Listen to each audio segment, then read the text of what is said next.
So this is the home reformer. It folded in half. It has little stoppers. You would open it up, put it down. It's made out of wood. Made out of wood. And here's your carriage, minus the spiders. And you can see, it's not much to it, just a couple wheels, places for the springs, places for the springs. You just put it on, and it has a stopper, so you have the right distance. And wow. There's your workout. Did he actually produce these, or? I think his brother did. He made a few of them. Or... Well, this is number 42. It says systems and equipment. Manufactured. Joseph H. Pilates. Copyrighted, patented, and patent pending. So he said it's copyrighted. So, you know, people say he never copyrighted, he didn't try to protect his stuff. He put it on all his stuff. Right. And it says exclusive manufacturer and distributor for Joseph Pilates. That, you know, Number 42, Atlas Athletic Equipment Company. And that must have been his brother because it's in St. Louis? Yep. We're pretty sure that's his brother. But again, you know, this is pretty much, you know, what we based the performer on. You know, everybody said, oh, you know, you sold out, you made this home thing, and, you know, Joe would have never done that. Well, guess what? Joe did. He did. It's, in fact, exactly the same thing. Pretty much. I mean, you know, that was made out of metal. They used bungee cords instead of springs, and that was more of a legal issue because if kids got their fingers caught in the springs, they, you know, they wanted it a little safer. But and, you know, it was on wheels that were enclosed in a metal. Same reason. Same, you know, but different things. But basic, you know, the basic measurements and the concepts are the same. You know, and you know, is this as good as a home, you know, studio reformer? Of course not. But you know, it lets you do your workout. Mm-hmm. And that was the basic purpose. And there was no headpiece. Nope. And I guess. And you know, I have in the archives. There's a whole series on how to do this workout. On the home one. Oh yeah. So, you know, look, when he thought about it. When he made equipment, he also, you know, wasn't just to make equipment. He tried to market it and sell it. You know, he was a man ahead of his time. And then you have the barrel that's not padded. The baby barrel. Right? No padding. Wow. And if you see how he made it, slats of wood. You know, he cut that out and then he put little slat to make it round. And then he put something over it. Because, you know, you couldn't really bend wood that easily back in those days.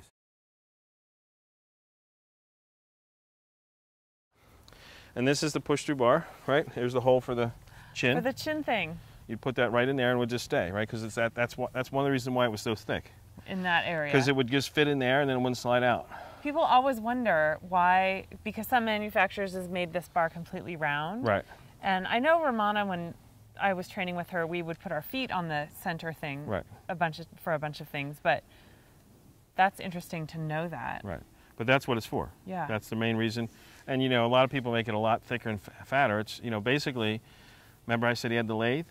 You know, I showed you the tool? Well, this is done with the lathe. Right. So it's a really rough cut lathe. So he basically, it's very simple, you know.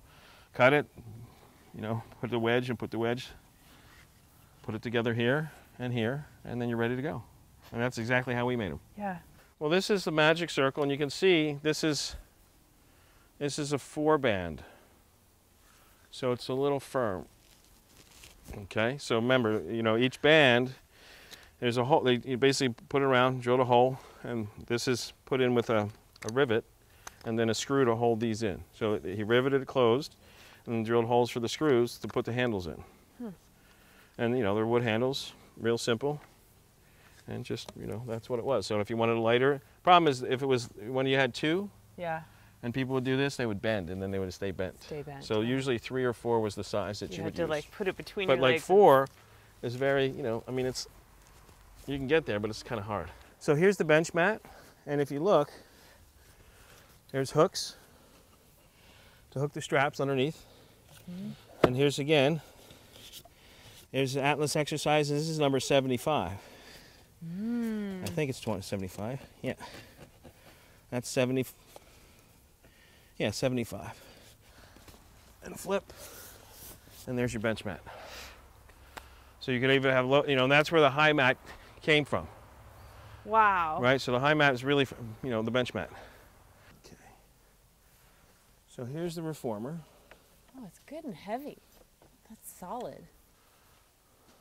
The straps seem so short. Yep. They were short. Yep. Like half the length of the So what he did, if you come and look here, this is the, like one of his original reformers. And if you feel, there's a groove where the wheel dug into the wood. Yeah. And we got kind of rough. So what he did, he replaced he put a new piece of wood on top, right? So to make it flat again. Oh. Right? Now I can't find the other one right now, but I have it somewhere. Yeah. And then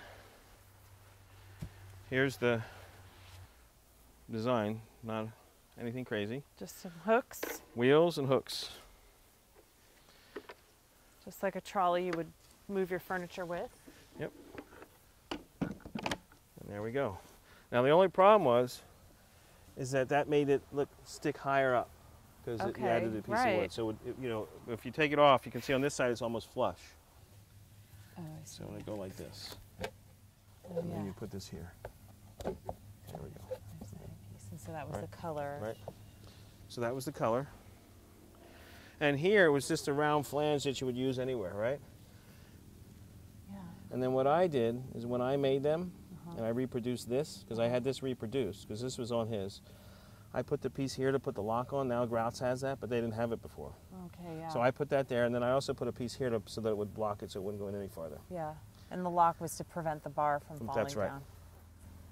down. Okay? And then the foot bar is here. And it was slightly padded. It's all dead now, but it had tape and padding on it. Wow. So people say so that tape there was a little soft. Well, if you look here, right, feel that, and then put your hand here. Yeah. It's thick. So there was like bicycle tape. Yeah, but there was some padding underneath there. Okay. Right, and so there was a little bit of padding. Yeah.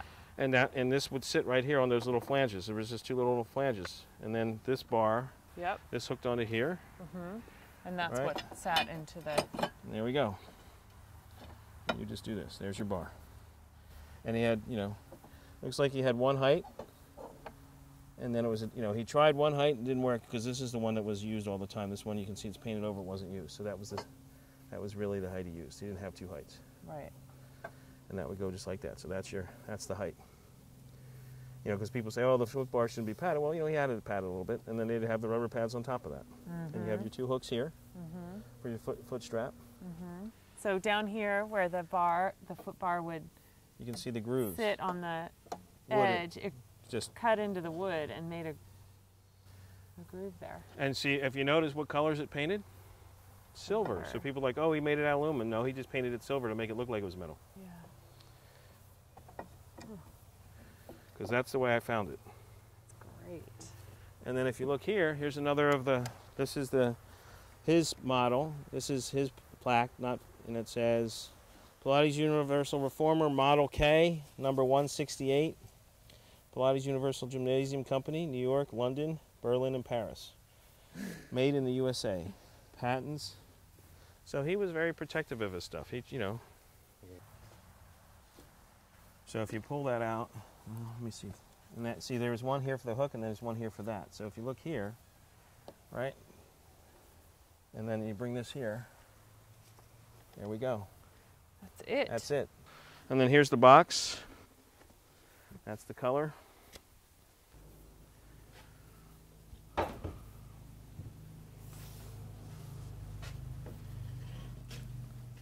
this is the bar. Big hooks. They're big, yeah. So the hooks for the gears. The box is like exactly the size of a Gratz box. And this has been recovered. It's a trapeze for the Cadillac. So this was the Cadillac. All right, I'm not going to put the poles on because this part has been all bented up anyways. But basically, he just had flanges to hold it on and pipes. It's real simple. Hairy. Just like one screw. Yeah, set straight into wood. It's all wood. So you can see here, there was a hole here, and there's a hole here. This is one end, this is the other end. So you had an attachment here and an attachment here, different sizes. So you think maybe this one is higher, so that maybe was this end for the leg spring, and this is lower, so that was the arm spring? I think so. Yeah. There's two poles that have this hole, and there's two poles that have this hole. This is just one of each. So this would be, this pole and its pair would be here, and this pole would be down at that end. And what Sean is commenting on is the fact that nowadays there's a lot of Cadillacs made with multiple holes, but his only had these two settings. One setting for arm springs, one setting for leg springs. So here's their high chair. Still got the original spring. Well, if you look here, it's got so rotted out he had to put a bar across here. See the holes? Yeah. You know, it got overused.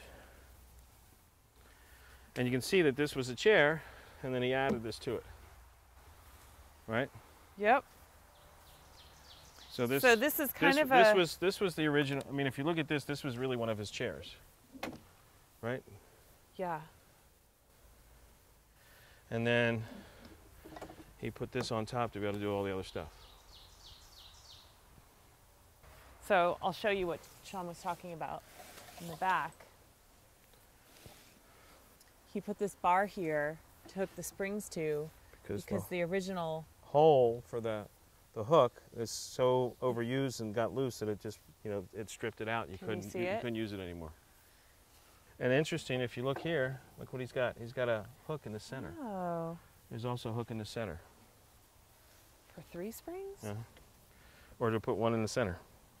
Or 2 coming across into the center. Mm-hmm. And interesting, right? Talking about a chair.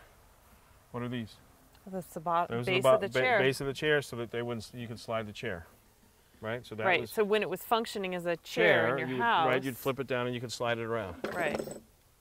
So that was, you know, I mean, it was very much, it went from the chair to a high chair. And then here's the foot corrector that says Pilates Corrector. These are new. I added these to it, but, you know, then you'd have the piece that goes across here to be able to do the foot corrector. But this is the base line for that. And I painted it because it was getting rusty. Awesome. And then... Oh, an airplane board. Can you talk about this? Well, that's for the Cadillac, right? That's one of these pieces come out, you know, so basically they'd put their feet in and you'd have your feet here and here. And you would put the straps, the springs here. And you'd put your feet in here and you do all the work with your legs together. You guys could do the hands. I have a whole series of archival stuff where it's in a door frame, so it's kind of like the precursor to the guillotine. Yeah, to the guillotine. And you know, there's springs, and she's just doing all sorts of one-legged and two-legged stuff with this as well. Wow! Get out of here! Not so close. Oh, that's all right. So that's the original piece. At least that was what was up in the studio. Toe corrector. And look at the spring. Very small, little tiny spring. So small.